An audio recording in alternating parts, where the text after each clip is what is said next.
precisa fazer alguma coisa.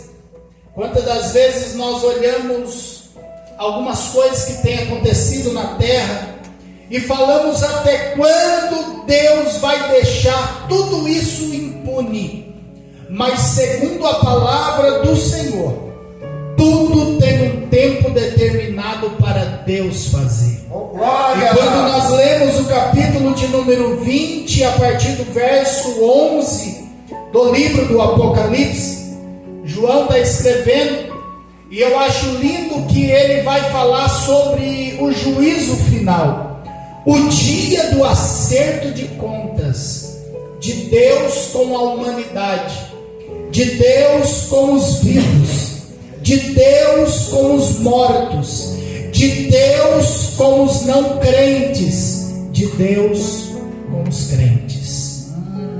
E a primeira coisa que nos chama a atenção é o que está escrito no livro de 1 Pedro, no capítulo 4, no versículo de número 17. Diz assim: porque já é tempo que comece o julgamento pela casa de Deus. E se primeiro começa por nós, qual será o fim daqueles que são desobedientes ao Evangelho de Deus? O juízo de Deus vai começar por nós. Às vezes nós olhamos alguém que está no erro, alguém que desobedeceu, alguém que saiu da presença, e muitas das vezes nós queremos determinar algo para ele. Só que a Bíblia vai dizer, a Bíblia diz que o juízo começa pela casa de Deus, não é pelo mundo. Não é por aquele que saiu, não é por aquele que se rebelou. O juízo vai começar aqui dentro. Deus vai olhar para mim e para você primeiro, porque primeiro Ele tem que julgar, primeiro Ele tem que corrigir a casa dele, para depois corrigir os de fora. A Bíblia diz que nós crentes temos que dar exemplo para os de dentro e depois para os de fora. Eu não sei aqui, pastor Daniel, mas lá no Palmitalzinho, por ser um ovo, todo mundo conhece todo mundo. O que acontece no começo do bairro, no final da tarde, no final do bairro, todo mundo já está sabendo. Misericórdia! E quando chegamos lá, é algo muito interessante que nós começamos a fazer algumas visitas. Eu não lembro se eu já falei isso aqui, mas eu parei num determinado lugar e o dono do lugar, ele olhou e falou: você que é o pastor lá da igreja? Eu falei: sim, cheguei há pouco tempo. E ele falou: eu não vou para a igreja lá do senhor. Eu falei: ah, é? Por quê? Ele falou: porque se for para mim ser o que uma pessoa de lá de dentro é, eu prefiro ficar com o meu bar aberto. Eu falei: peraí, mas o que acontece? Não conhecia ninguém. E esse homem olhou para mim e falou: pastor, é o seguinte, o irmão lá, que é o obreiro, todo dia à tarde ele passa aqui no meu bar. E o meu bar, 5 horas da tarde, é assim de gente. Ele passa aqui, ele pede uma branquinha. E ó, sangue de Jesus tem poder. É a mesma coisa que eu falei para ele. Eu falei: irmão, mas como assim? Ele falou: é, pastor, porque ele diz que ele não pode se embriagar, mas tomar controlado ele pode. E tem mais, ele falou aqui, e não tenho prova, hein? Eu falei: sangue de Jesus tem poder. Eu tenho prova que ele disse aqui que a igreja é uma igreja nova, é uma igreja inclusiva, uma igreja que você pode fazer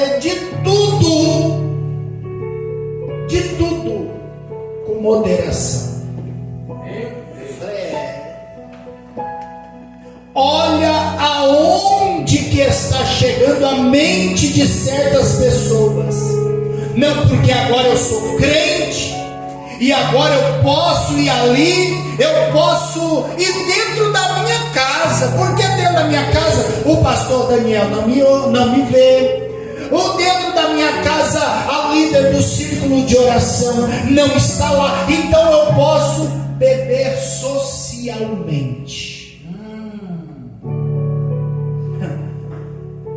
Aí Pedro, quando está escrito na sua epístola que Deus vai começar o julgamento aqui dentro. Meu Deus! Sabe por quê? É nós que temos que dar exemplo lá fora. Então por isso que Deus vai começar o julgamento aqui dentro. Quando Ele começa o julgamento aqui dentro, Ele está dando o exemplo para aqueles que estão lá fora. A Bíblia é bem clara em dizer: o acerto de contas vai começar conosco. Vai começar com o crente. Não, mas pastor, eu sou crente há muito tempo. Eu sou membro da Assembleia de Deus, Ministério do Belém, Campos, Sorocaba, há tantos anos. Não terá privilégio, seja grande, seja pequeno, seja obreiro, seja membro, o privilégio não vai ter. A casa de Deus vai ser a primeira a ser julgada no juízo final. Então, se eu fosse você nesta noite, eu tomaria conta primeiro da tua vida, porque Deus vai me julgar a cada um pessoalmente, e eu vou chegar lá porque eu quero dizer por quê. Segundo, Deus vai julgar as intenções do nosso coração. É culto de ensino. E a primeira verdade que Apocalipse 20, versículo 11 ao 15 fala é que o juízo começa aqui dentro. A segunda verdade: Deus vai julgar as intenções do nosso coração, não apenas as nossas ações. Não, eu fui ali, dei uma cesta básica para quem precisava. Não, eu fui ali, eu fiz uma caridade para quem necessitava. Mas Deus vai ver aqui dentro. Por que você fez aquilo? Por que você foi naquele dia e louvou com as irmãs? Por que você foi naquele dia que estava lotada a igreja e você pregou com entusiasmo, mas no dia que só tinha 2 ou 3, você pregou mais ou menos? É a intenção do coração que Deus vai julgar. Pastor, prova 1 de Coríntios, capítulo de número 4, versículo de número 5. Portanto, nada julgueis antes do tempo, até que o Senhor venha, o qual também trará à luz as coisas ocultas das trevas e manifestará os desígnios do coração. Então cada um receberá de Deus o louvor. Aos olhos humanos, uma oferta, uma pregação, um bom dízimo são atos louváveis, são atitudes de um crente fiel. Só que naquele dia Deus vai julgar tudo o que nós fizemos. Qual foi a intenção de fazer aquilo?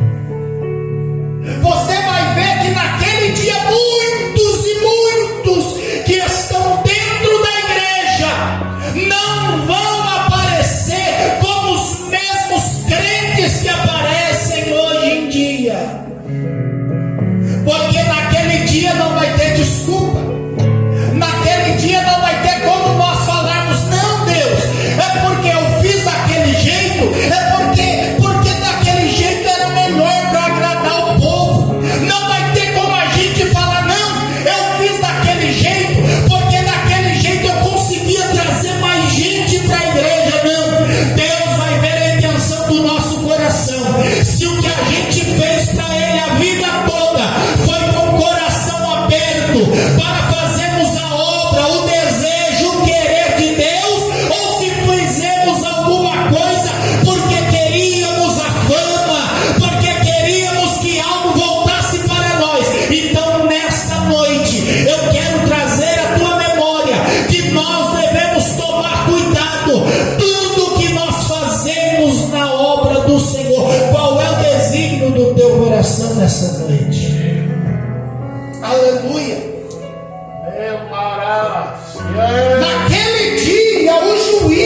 de Deus vai abrir a cortina e julgar simplesmente o porquê.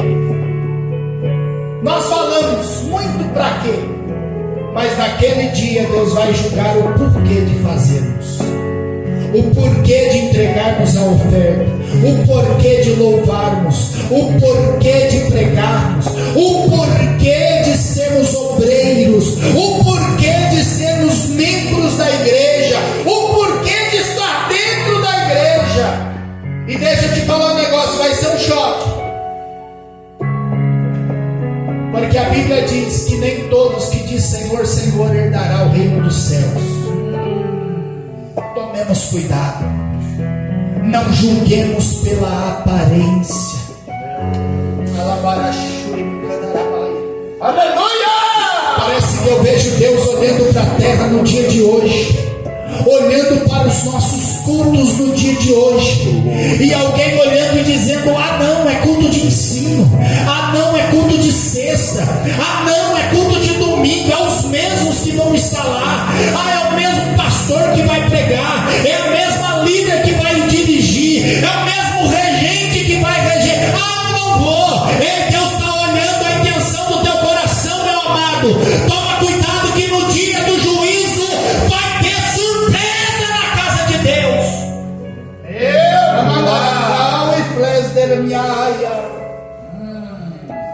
Terá surpresa, e isso vai fazer o cristão tremer, porque revela que nós podemos enganar a igreja, o líder, o pastor, mas de Deus ninguém pode enganar.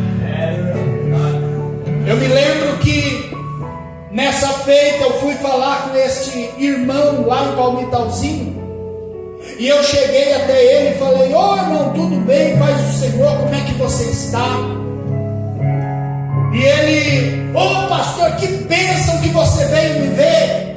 Eu falei: pois bem, eu precisava tirar uma dúvida, porque está um bochicho aí, e o nosso nome não pode estar na boca do povo.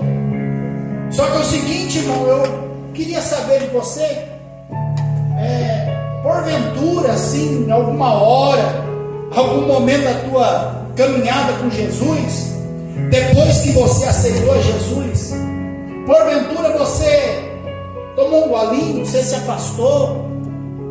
Não, nunca coloquei nada na minha boca. Pode esconder do pastor. Eu falei: é mesmo, rapaz, né? Mas nada, à tarde você não para em lugar nenhum. Não, eu saio do meu serviço, caminho de casa.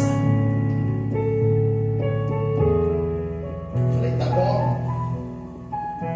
Conversando com o nosso pastor, na época o pastor Mazinho ainda vice-presidente, ele falou assim: afasta ele do cargo, mas traz ele para perto de você. Conversamos, falamos: olha, irmão, fica aqui, a gente vai trocar você de cargo. Ele era tesoureiro da igreja, secretário da igreja, e era contra o dízimo. Ia na casa dos irmãos e falava: olha, não precisa dar dízimo, a igreja é rica. E nós tivemos que trabalhar com o povo, com os irmãos. E ali ele falou: pastor, mas por que vai me tirar do cargo? Eu falei: porque a gente precisa mudar. Não é só um trabalhar, vamos mudar um pouco. Passou-se o tempo, festa de final de ano da empresa que o abençoado trabalhava. Aí mandaram a foto para nós. Logo, pastor, ele falou que não bebe, né? Tá aí, ó, caído. E aí, sabe para quem que vem? Me perdoe a expressão, a bomba para o pastor. O pastor não faz nada. Sabe, não faz nada. Está sabendo e não corrige. Aí Aí a Bíblia vai dizer, Salmos de número 50, verso 21. O silêncio de Deus não é consentimento que Deus está aprovando alguma coisa. Ah, mas Deus não está fazendo nada. Então quer dizer que Deus está consentindo. Não, faça isso, está certo. Não. Salmos de número 50, verso 21. Diz assim: essas coisas tens feito, e eu me calei. Pensavas que era como tu, mas eu te arguirei, e em sua ordem tudo porei diante dos teus olhos. Há um tempo determinado para tudo. Esse irmão, infelizmente, saiu da nossa igreja. Resolveu ele com a esposa e a sua família sair da igreja. Foi para um outro ministério, passou-se o tempo. Um dia de manhã ele está na casa dele e ele começa a sentir uma dor no corpo. De repente vem a notícia: o irmão fulano de tal teve um AVC, está de cama. O irmão fulano de tal está lá no hospital de Apiaí.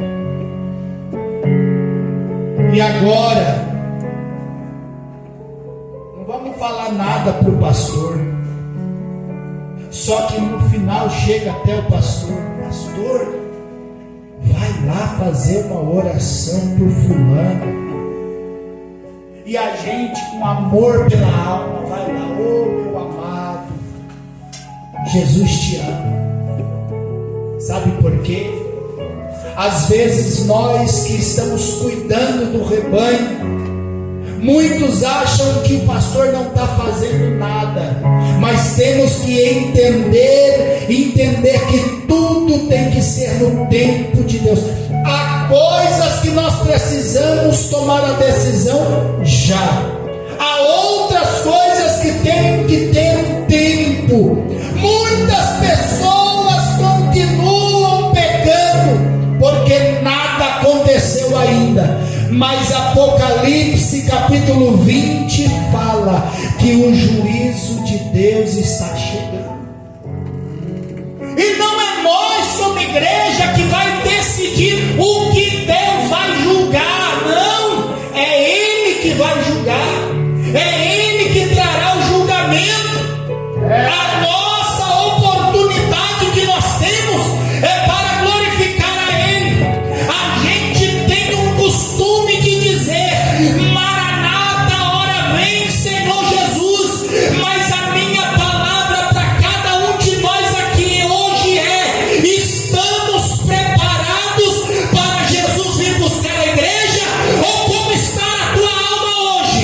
Porque Jesus pode não arrebatar a igreja em grupo, mas pode te chamar esta noite. Como estarás você? Eita!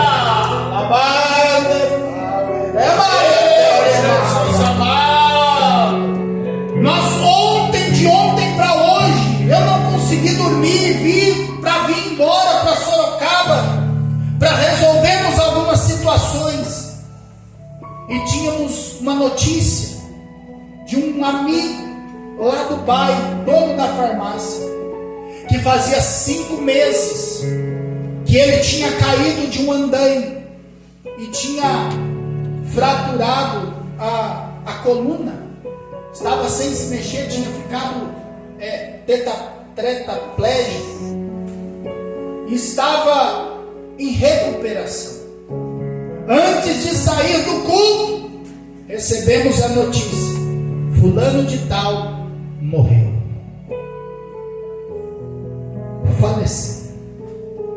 E a minha pergunta é: se Jesus nos chamar hoje,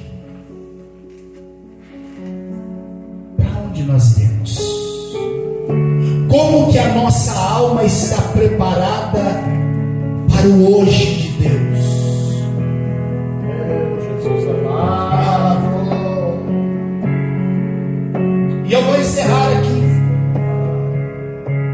A quarta verdade que o livro do Apocalipse, no capítulo 20, nos ensina é que naquele dia o arquivo do céu será aberto.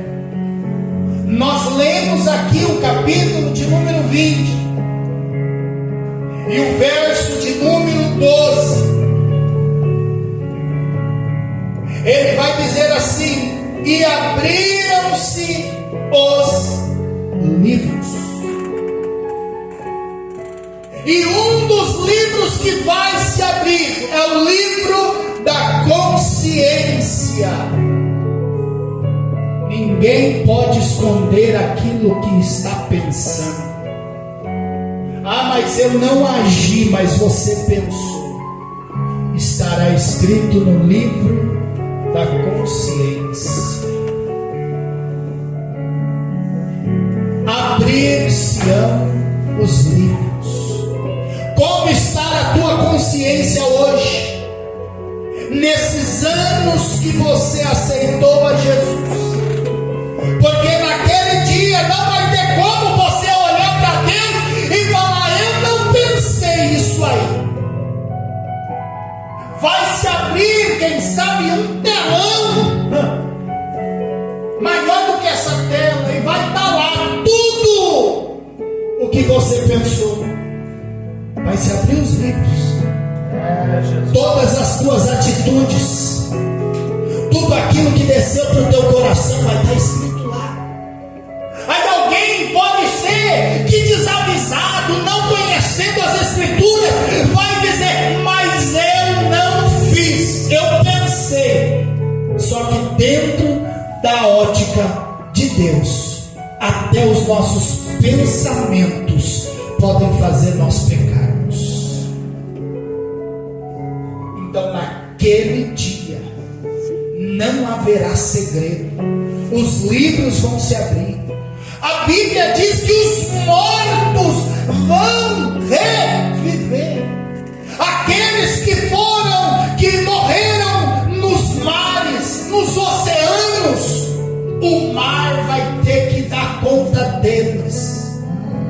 Aqueles que morreram em outras situações, em acidentes aéreos, onde não achou o corpo da pessoa, vai ter que se levantar, vai criar carne e vai estar lá.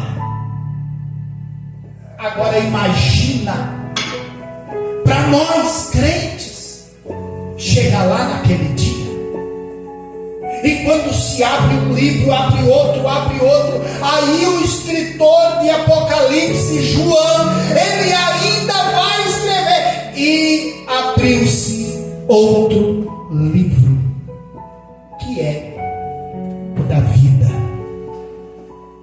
Então vai se abrir vários livros, mas vai ter um que vai se abrir, e que se lá não estiver o teu nome e o meu nome, não tem jeito. É o livro da vida. Meu amado Deus. Aí a Bíblia vai dizer: os mortos vão ser julgados, os vivos vão ser julgados. Nos livros estarão todos os nossos pecados e todos aqueles que nós se arrependemos de fazer, mas também terá escrito todos os pecados que não confessamos, que não nos arrependemos, estará escrito.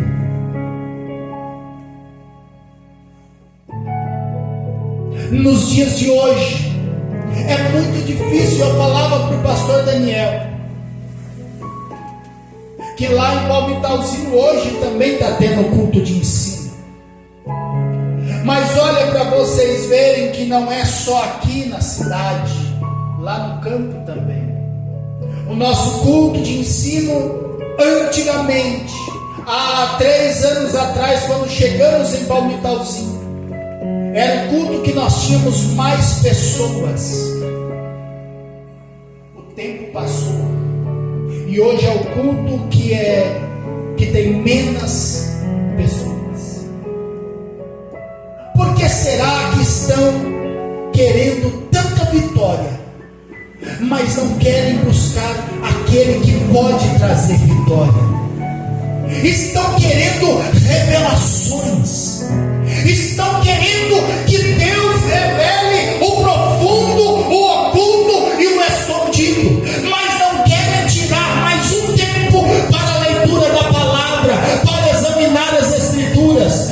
Como que nós, crentes salvos em Jesus Cristo, queremos morar no céu, se nós não queremos aprender o que vai ser falado lá?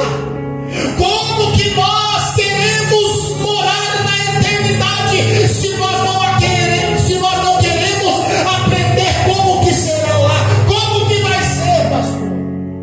Lá não vai ter dor, lá não vai ter luta, não vai ter guerra, não vai ter tribulação.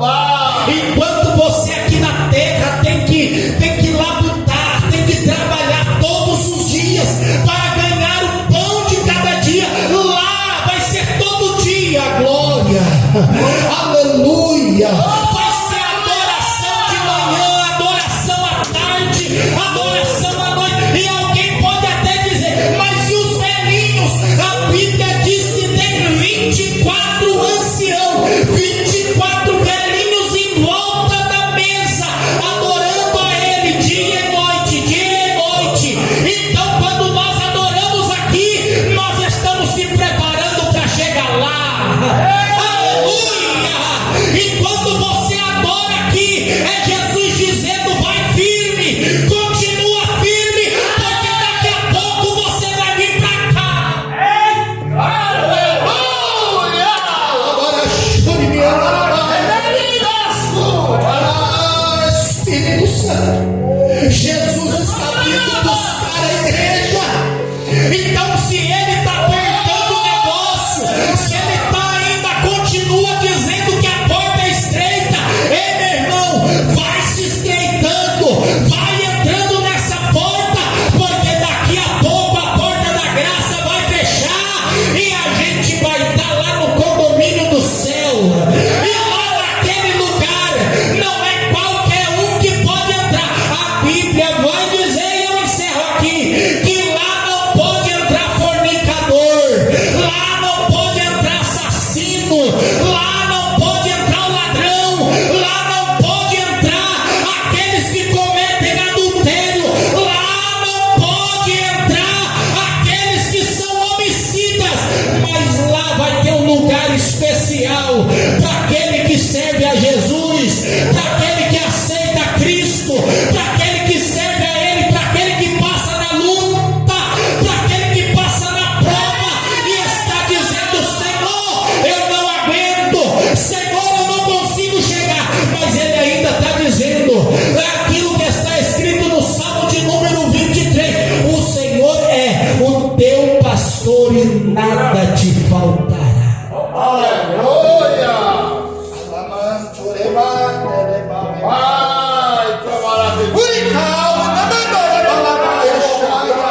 Ainda vão ver e vão escutar a notícia que um povo desapareceu da terra, e eu quero crer que pode ser hoje, meu irmão, enquanto a gente estará adorando a Deus aqui em Vila Reis, Jesus pode vir buscar a igreja e levar para o céu.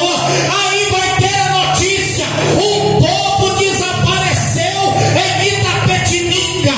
Quando procurarem, vão olhar e cadê aquele povo? O povo sumiu, foi para o céu. E a nossa esperança ainda é essa, de não sentirmos a morte, mas sermos arrebatados. Eita glória! Oh, glória! Se coloque de pé nessa noite, que você possa guardar esta palavra essa breve palavra no teu coração. Continue orando pela igreja. A igreja não fecha as portas. Alguém um dia disse: a igreja acabou, ela vai fechar as portas, mas a porta da igreja é aquilo que está escrito na palavra: aquele que abriu a porta, ninguém pode fechá-la. O dono da igreja, Jesus de Nazaré, quando ele inaugurou a igreja, ele disse: e as portas do inferno não prevalecerão contra a minha igreja. A igreja está aberta, esperando aquele que está caído. A igreja está com a porta aberta, esperando aquele que está lá fora. Jesus está chamando para nesta noite. Glória!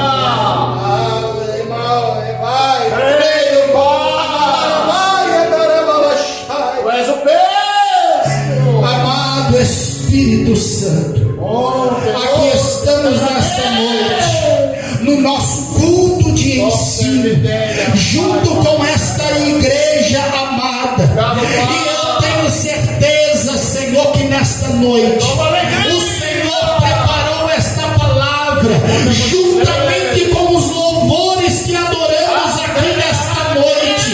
O Senhor está preparando, fortalecendo, para que brevemente nós possamos unidos estar no céu de glória. Por isso, Senhor, fortaleça a tua igreja, ajuda a tua igreja, círculo de oração, varões, obreiros, líderes, Senhor, aos missionários do Alto Vale, aos obreiros desta cidade, ajuda, Senhor, para que nós possamos conquistar o céu. Que ajuda-nos, Senhor, para que nós possamos um dia estarmos todos reunidos na tua presença. Por isso nós te louvamos nesta noite, em o nome poderoso de Jesus. Amém. Glória a Deus! Glória a Deus. Os irmãos querem agradecer a presença desse casal.